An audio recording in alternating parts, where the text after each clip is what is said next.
குற்றச்சாட்டுக்குள்ள வைக்கப்படும். பல நீதிபதிகள் தீர்ப்பு வழங்கும் போதும் கூட அது அப்படியே கடந்து போயிடும். ஆனால் சில நீதிபதிகள் தங்களை வந்து அந்த அந்த தீர்ப்பானது வந்து ஒரு விளம்பரமாக வரணும் அப்படின்ற மாதிரி கூட சில நீதிபதிகள் செயல்படுறாங்கிற குற்றச்சாட்டுக்குள்ள இருக்குது. நீங்க எப்படி சார் பாக்குறீங்க? சார், நீதிபதிகளுக்கு அந்த மாதிரி பிரபலமாகணும், தன்னை பிரதிபலித்திக்கணும் அப்படின்ற எண்ணங்கள் எப்பயுமே இருக்காது சார்.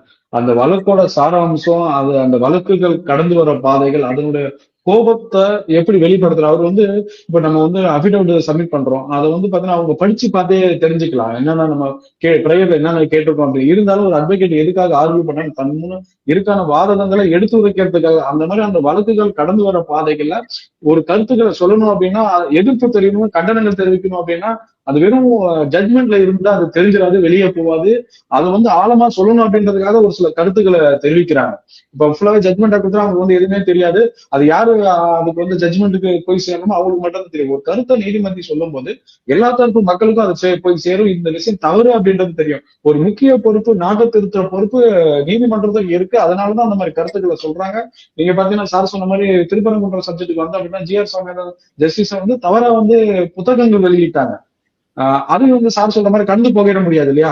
அந்த புத்தகங்கள் எவ்வளவு பேரை போய் சேரும். ஒரு நீதிபதியை பத்தி தவறான கருத்துக்கள் ஒரு புத்தகத்துல வந்ததுன்னா அதையும் தடை பண்ணினாங்க. அதனால வந்து எந்த விஷயமா இருந்தாலும் சரி, நீதிமன்றத்தையோ தீர்ப்புகளையோ வந்து அவமதிக்கிற விதத்திலேயோ எதிர்ப்பு தெரிவிக்கிற விதத்துல இருந்ததுன்னா கண்டிப்பா வந்து அதை சொல்லுவாங்க.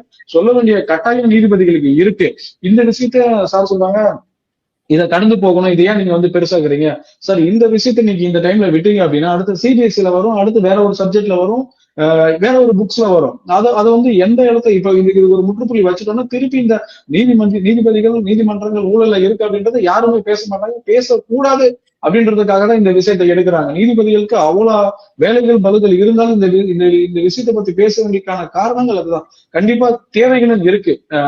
இதை நம்ம அலோவ் பண்ணோம் அப்படின்னா ஒவ்வொருத்தரும் நமக்கு எதிராக அவங்களுக்கான இப்ப திருப்பரங்குன்றத்துல பாத்தீங்கன்னா ஒரு தரப்புக்கு ஆதரவும் ஒரு தரப்பு எதிர்ப்பாங்க. உடனே என்ன பண்ணாங்க, ஜிஆர் சாமிநாதன் வந்து அவரை தகுதி நீக்கம் பண்ணணும் அப்படின்னு சொல்லி ஒரு கும்பல் ஆரம்பிச்சாங்க. அது வந்து தவறானது.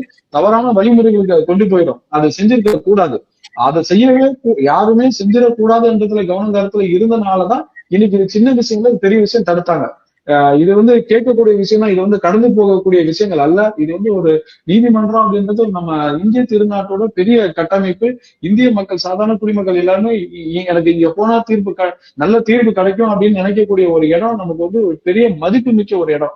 அது வந்து நம்ம சாதாரணமா கடந்து போடணும். அதை வந்து யாருமே வந்து குற்றம் சுமத்தி பழி சுமத்திற்கு ஆளாயிடக்கூடாது அப்படின்றதுல தெளிவா இருக்கும். இனிமேல் இனி வரும் காலங்கள்ல இந்த மாதிரி யாருமே செஞ்சிடக்கூடாது சார்.